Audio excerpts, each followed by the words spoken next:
What's up out there? Kipp here with Omnia Fishing, and today we are breaking down the brand new Mooch Minnow from Rapala Crush City. This is a very popular bait, very highly anticipated.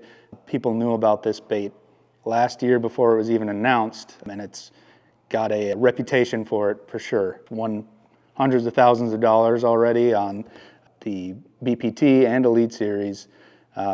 And this is definitely one that we're excited to have here in the warehouse. But today we're going to break it down, talk about some of the design features, how we like to rig it, and what separates the Mooch Minnow from the rest.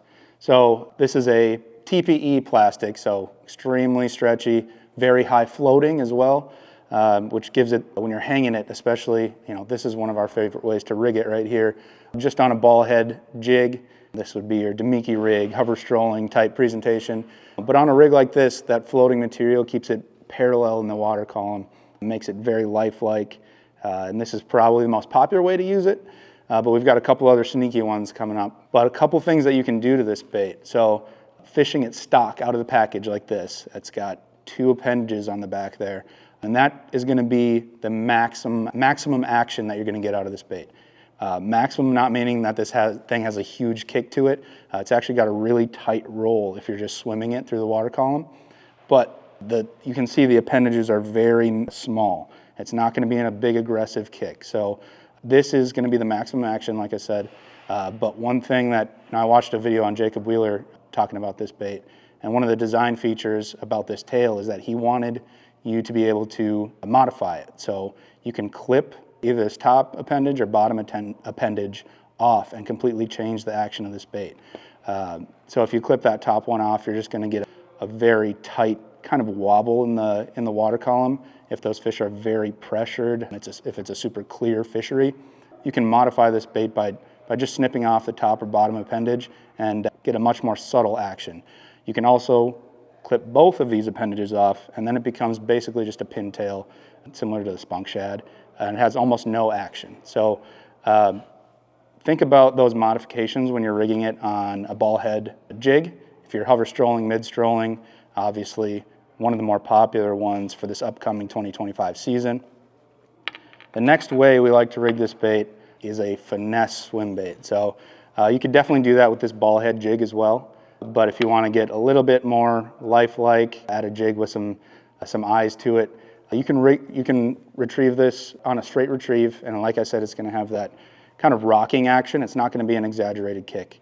So this is another one of our favorites. This color, by the way, that purple smeltinator with, I believe it's called Ghost Morning Dawn. That color combo looks pretty sweet. I feel like that'd be a smallie killer.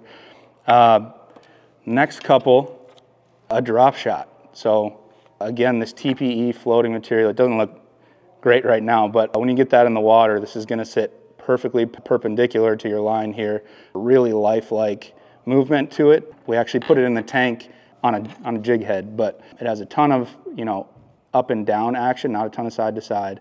And you can see when we paused it for a little bit, it sat perfectly level in the water column. So if you're looking for more of a minnow profile for your drop shot, the Mooch Minnow is going to be awesome. Again, you can make all those same modifications to the tail here.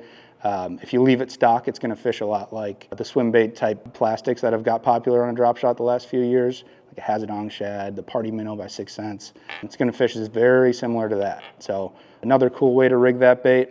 And lastly, the one that I'm most excited about probably is on the back of a ChatterBait, specifically a Mini Max. If you've got small forage in your lake, or it's just the spring and that forage is still very young, you're looking to downsize your presentation, this thing on the back of a Mini Max I think is going to be killer.